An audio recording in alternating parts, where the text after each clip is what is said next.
Hey everyone, and welcome back for another deep dive with us. It's great to be here.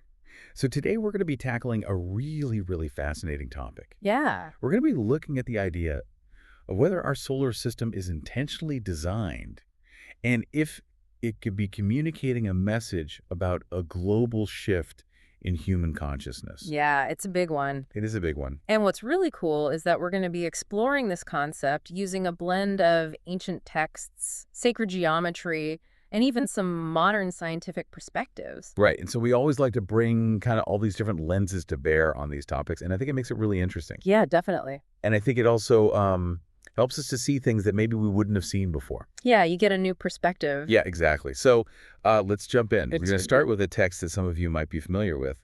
The Emerald Tablet, attributed to Thoth, or Hermes Trismegistus. Right. And it's full of these cryptic, wisdom-packed lines. Yeah. And one of the most famous is, that which is below is like that which is above, and that which is above is like that which is below, to do miracles of one only thing.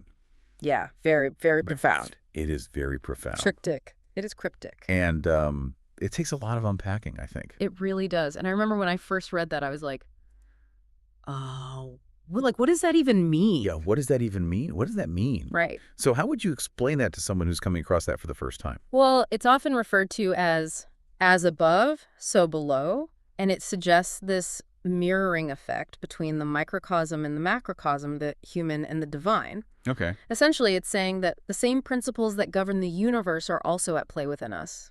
So it's like this interconnectedness where everything is reflecting and influencing everything else. Exactly. And the Emerald Tablet goes on to say, "The Father of all perfection and the whole world is here. Its force or power is entire if it be converted into earth." Wait, so it's talking about bringing this sort of spiritual one into physical form. Yeah. And is that where the earth, moon, and sun come in? It does. The sources that we're looking at suggest that the Earth, Moon, and Sun play a central role in this process of converting the spiritual into the material. Okay. And that brings us to this concept of still point, which is described as the non-manifesting geometry that precedes all creation. Okay. Think of it like the blueprint before a building even exists. Okay, so still point is like the original template. Yeah, And the sources are saying that this template is found within the earth, moon, and sun. exactly. Okay. That seems like a pretty big claim. It is, and what's interesting is that this geometry, also known as the flower of life or vector equilibrium, is found not only in ancient spiritual traditions, but also in modern scientific models of the universe. Oh, wow. So we're seeing this convergence of ancient wisdom and modern science. Yeah. And is this where the idea of an evolved, higher intelligence designing our solar system comes in? Precisely, the sources suggest that this higher intelligence intentionally embedded this still point geometry into the dimensions of the Earth, Moon, and Sun to communicate something, to guide us towards a specific outcome. Okay, I'm hooked. But guide us towards what? What's the message here? Well, it seems the message has something to do with the acceleration of the evolution of consciousness, not just on Earth, but within the entire universe. Hold on. Why would a higher intelligence be so invested in accelerating our evolution? What's the rush? Well, the sources point to the crisis facing our world right now. Environmental degradation, social unrest, political polarization.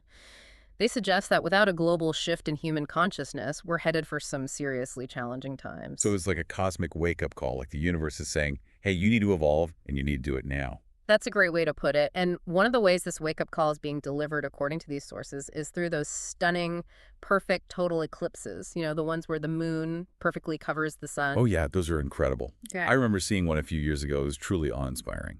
Right, but these sources suggest that these eclipses aren't just random occurrences. They're intentionally orchestrated to highlight the still point geometry, this hidden code embedded within our solar system. So they're like a cosmic spotlight drawing our attention to this message. Exactly. But if this message is so important, why is it only being revealed now? That's where things get even more interesting. The sources suggest that this communication embedded within the very structure of our solar system is only becoming accessible now because we've reached a critical point in our evolution, a moment of crisis where a shift in consciousness is essential for our survival and continued growth. Huh. It's like the universe has been waiting for us to reach a certain level of understanding before revealing this deeper layer of reality. Wow, that's pretty mind-blowing. It's almost like a cosmic puzzle that we're finally starting to piece together. Exactly. And another piece of this puzzle is the megalithic yard. Okay. It's this ancient unit of measurement used in stone circles like Stonehenge. And what's fascinating is that it evenly divides the circumferences of the Earth, Moon, and Sun. Really? It suggests a level of knowledge and precision in ancient cultures that we're only beginning to rediscover. That's incredible. It's like these ancient cultures were tuned into something that we're just starting to grasp. Yeah. And speaking of ancient knowledge, let's talk about the human body, specifically the lingam. Okay. The source material we're looking at delves into this idea of fractal patterns, where smaller structures mirror larger ones. Yes, fractal patterns are everywhere in nature. It's this beautiful self-similarity across different scales.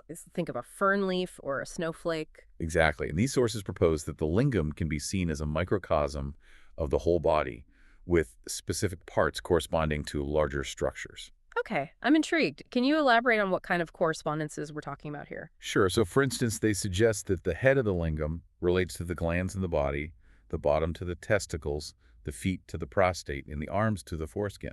It's a very specific analogy. It reminds me of reflexology, where different points on the feet, hands, or ears are believed to correspond to various organs and systems throughout the body. That's a great comparison. And like reflexology, that the lingam analogy isn't about literal connections, but rather an energetic or symbolic mirroring. Yeah, it definitely makes you wonder, could this perspective offer insights into the interconnectedness of our physical and energetic bodies?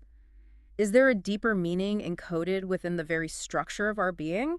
These are questions worth exploring further. Absolutely. And if you're interested in exploring these themes of consciousness transformation and connection in a more creative way, I highly recommend checking out the YouTube channel One Big Wide Open Heart. Oh, yeah. They've got some amazing songs and podcasts, much like ours, that really dive deep into these concepts. Their work aligns beautifully with what we're discussing today. It's a fantastic resource for anyone wanting to explore these ideas further. I'm already feeling a bit mind blown by what we've uncovered so far. What are your thoughts? Are you starting to see the world a bit differently? Absolutely. It's fascinating to consider these alternative perspectives and to see how they challenge our assumptions about reality.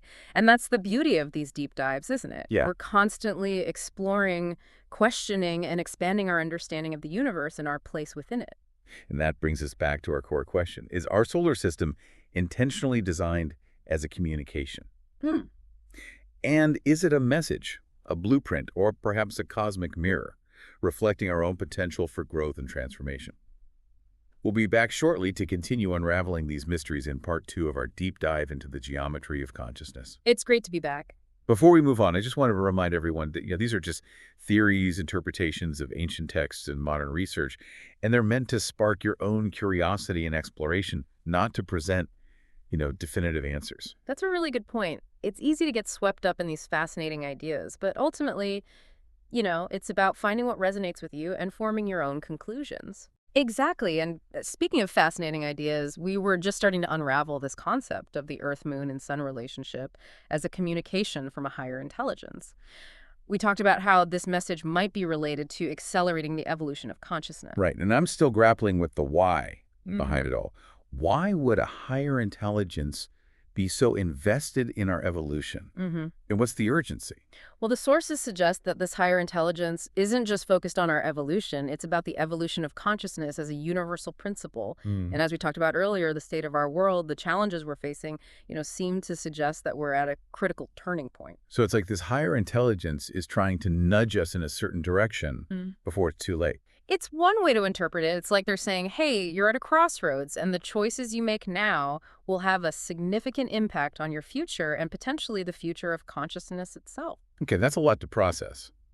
But how does this communication actually work? What's the mechanism here? Well, it's not a simple message like you'd find in a text message or an email. It's more like a symphony, a multi-layered composition encoded within the very structure of our solar system. A cosmic symphony. I like the sound of that. What are the instruments in this symphony? Think of the Earth, Moon, and Sun as the celestial bodies in a cosmic dance, each playing a specific role.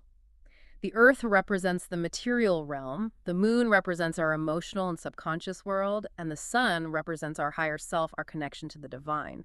Okay, so each celestial body has a symbolic meaning. But how do they communicate?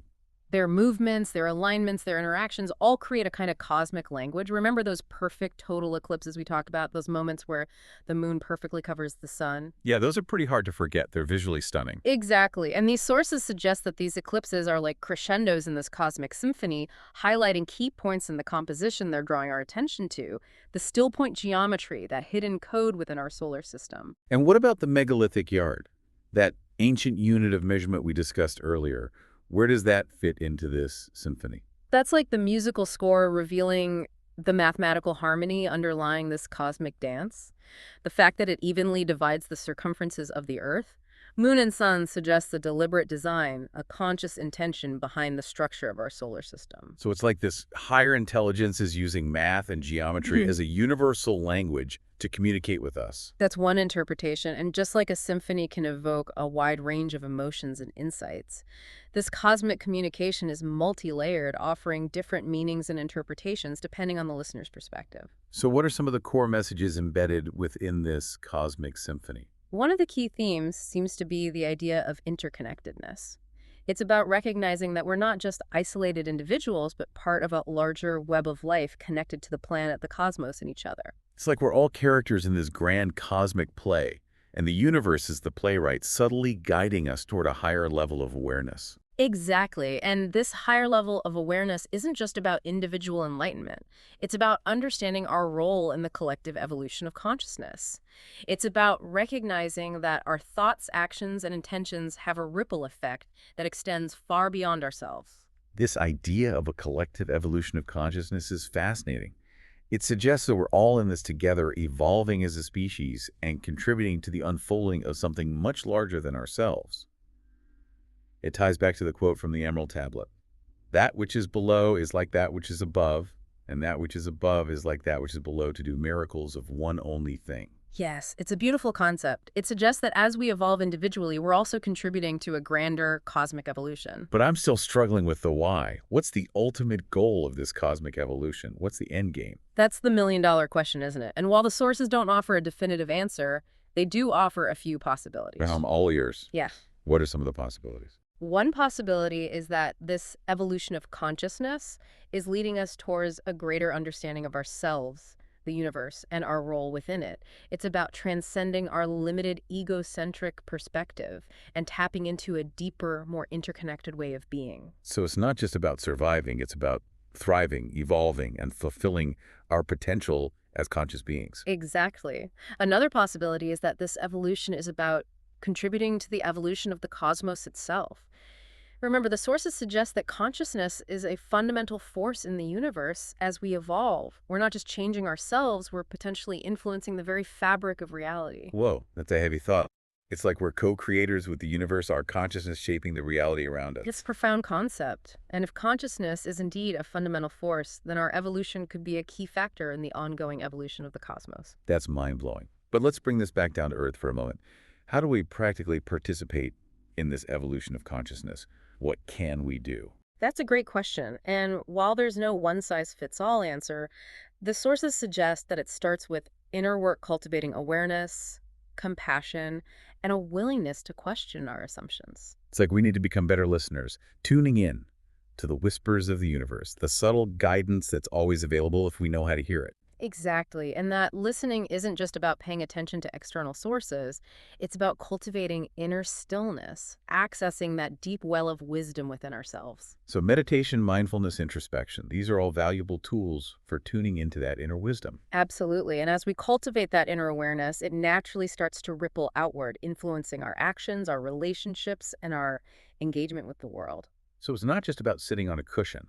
It's about bringing that awareness into our daily lives, making choices that align with our highest values and contribute to the well-being of ourselves and others. Precisely. And as more and more individuals embrace this way of being, it creates a collective shift in consciousness, a ripple effect that can transform the world around us. This is incredibly inspiring. It gives me hope that even in the midst of all the challenges we face, there's a larger evolutionary process unfolding, and we each have a role to play. Yes, and it's a reminder that we're not just passive observers in this cosmic drama. We're Active participants, co-creators with the universe. And that brings us back to those perfect total eclipses, those moments of alignment that the sources suggest are intentionally designed to communicate a message about the evolution of consciousness. They're like celestial reminders of our interconnectedness, the grander cosmic dance that we're all a part of. It's as if the universe is saying, look up, pay attention, there's something bigger happening here, and you're an integral part of it.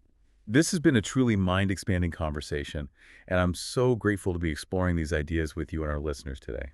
The pleasure is all mine. And for those of you who want to dive even deeper into the mysteries of consciousness and the universe, I highly recommend revisiting the source material and pondering the questions they raise. Yes, the source material is a treasure trove of wisdom waiting to be discovered. But before you do that, stick with us because we have even more fascinating connections between the Earth, Moon, and Sun and the evolution of consciousness coming up in the final part of our deep dive. Welcome back to the final part of our deep dive into the geometry of consciousness. We've covered a lot of ground from ancient texts and sacred geometry to modern science and even those breathtaking total eclipses. It's been quite a journey, and we've only just scratched the surface of these profound concepts. Right, and I think what's striking me now is that this idea of an intentionally designed solar system, this communication about consciousness, Yeah. it's not presented as like a hard fact in these sources. Right. It's more like an open invitation to explore, to question, and to ultimately find your own meaning. That's a great observation. It's not about dogma or blind belief, you know? Right. It's about expanding our awareness, considering alternative perspectives, and seeing the world with fresh eyes. So how do we approach this idea of a cosmic communication? Should we take it literally, symbolically? Where do we even begin to make sense of it all? Well, as with any complex idea, there are multiple layers of interpretation. Some people might approach it from a purely scientific standpoint, looking for, empirical evidence to support or refute the claims. Right. Others might approach it from a more spiritual or philosophical perspective, exploring the symbolic and metaphorical meanings embedded within these concepts. And I imagine there are many like us who kind of find themselves somewhere in between, Yeah. intrigued by both the scientific and the spiritual implications. Absolutely, and that's the beauty of it. This isn't an either proposition. It's about expanding our thinking, embracing the mystery, and allowing ourselves to be curious. I love that. It's like Yeah. the universe is presenting us with this intricate puzzle, and we're invited to play, to experiment, and to discover our own unique solutions. Exactly, and I think that sense of playfulness is important. We can get so caught up in trying to find the right answer that we forget to enjoy the journey, the process of discovery itself. Yeah. Remember, the Emerald Tablet emphasizes the importance of converting one into earth. Right. Bringing the spiritual into the material. Perhaps this playfulness, this engagement with the material world is part of that conversion process. That's a fascinating thought. It's like we're being encouraged to approach these big questions with a sense of wonder and curiosity, not with fear or rigidity. Precisely. And I think that childlike sense of wonder is essential for the evolution of consciousness. It's about opening ourselves up to new possibilities, embracing the unknown, and allowing ourselves to be amazed by the mysteries of the universe. It reminds me of that Einstein quote, "The most beautiful experience we can have is the mysterious. It is the fundamental emotion that stands at the cradle of true art and true science." Perfectly put. And if we lose that sense of mystery, the awe and wonder, we lose a fundamental part of ourselves and our capacity for growth. This has been such an incredible exploration. We've gone from ancient text to the structure of the solar system, from macrocosm to microcosm. But I'm curious, what does this all mean for us practically?